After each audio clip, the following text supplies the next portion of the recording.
Aloha guys, this is Joyce from Enjoy Scrappin' 2. Today we're going to be doing some watercoloring. I haven't played with watercolors in a while, so I wanted to do some watercoloring. Here are a couple of my favorite watercolors, which is the Peerless watercolors as well as the Ganzai Tambi Watercolor Paints. These are both available at Tupelo Designs LLC as well as other paints that they have. They have the koi watercolor sketch. They have a lot of different options for watercoloring. These paints are highly pigmented and there are great colors and they blend really well. So I like that. It's very bright and vivid. I don't know about the light fastness, but the colors are very pretty. We're going to be using this Persian motif Altenew stamp set. Sorry if my pronunciation is incorrect, but I will have all the supplies that I used in the link below, or you can see a full supply list on my blog. So here I have a watercolor paper. This is a Strathmore watercolor paper, and I'm using the EK Success powder tool to prep the watercolor cardstock because I'm going to be doing some embossing. That is a great tool. And you'll see later on, even if I used it, because I kept touching the paper, my embossing powder was getting on areas where I didn't want. And that's because I kept touching the parts of the cardstock. So I'm using a Versamark here, and I'm going to go ahead and stamp that. And I'll be using the Ranger's Liquid Platinum embossing powder today. Since I can't see where I stamped, I'm going to go ahead and put the embossing powder on and then continue on with the stamping. I chose out the largest one of the flower, and then I also picked out one of the smaller ones. And then there are some petals, separate petals in different sizes. So I grabbed some of those.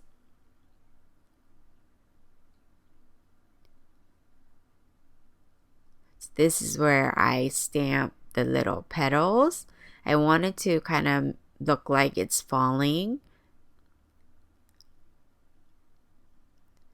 In here, that's where I'm having some issues because my fingerprints were all over the cardstock and the embossing powder was sticking to it. So I went ahead and heat set it, and I also stamped the sentiment that says "You are incredible," which is from the same stamp set. And so here I have a brush, and I'm just putting the water right now. And then you just basically just put the color onto the flower, as you can see. That's how simple it is. All you have to do is just put water on the petal that you're working with. You could just go ahead and do it all at once, just like I am. And then we're just going to drop in the color right where the at the bottom, and it'll automatically just pull out naturally because the colors will go where the water is. So it doesn't have to be perfect. It is watercolor, so I mean, there's certain looks that I'm sure everybody has different. It really depends on the look that you're trying to go for.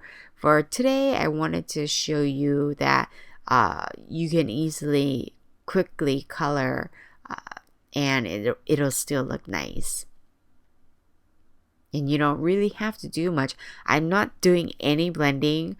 I'm not doing any of those. I'm just adding the water to the petals, and then I'm dipping the color and then I'm just dropping the color at the bottom of the petals. And the wetness of the petals will pull out that color. So I'm going to do that for all my flowers. I'm sorry that I don't know what color I'm using. I believe this is the dark pink. I will have the colors that I've used. I'll list the colors in the description below. I've only used 3 colors. For the flower, I chose out the pink and the yellow, and then 1 green for the leaves. So as you can see, I'm doing the same thing. I'm going to show you just a couple more, and then I'm going to go off camera and just finish the rest. So you see there are certain areas that's still white. That's okay. I'm going to leave it like that. So I'm just adding, you can see how it just pulls out. I think that is super cool. I really like that. And it automatically kind of fades out from the dark color to the light. You can definitely add additional colors once it's dried. Go ahead and you can add a little bit more water and then drop in the color, and that would darken it up even more. You can even add 2 different colors as well. So there are a lot of different options. So watercoloring doesn't have to be hard. It can be just as simple as this. Just dropping in the color, and the wetness of the area will just pull out that, wick out that color, fading it out. And so now this is the leaves I'm doing. I initially chose out this green. It was too bright, so I went ahead and chose out a darker green. Again, I don't know the name of it right now, but I will have it listed below. This stamp set is absolutely gorgeous. There's so many beautiful florals in this design, as well as very sweet sentiments.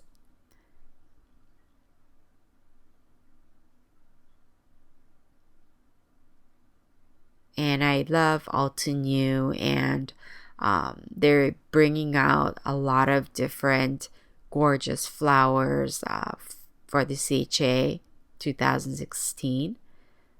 So I didn't show the yellow area. That's just because I didn't do any blending. I just put in some yellow. Here I wanted to kind of put some yellow in the corners, just so that it will kind of tie in the colors together. And I'm using this ginormous brush. It's a round brush, and I'm just adding some water, and I'm letting the paints kind of drip. Sometimes I'm kind of helping it along the dripping process.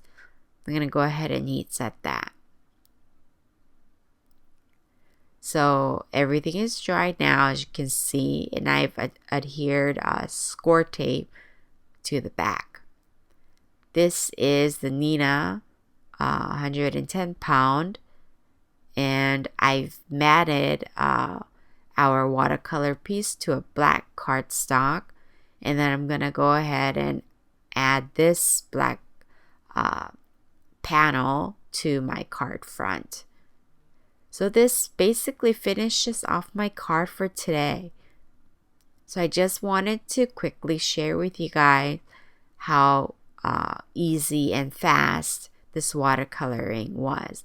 And I think it turned out really nice. As you can see, not everything is even. Some parts are darker than others.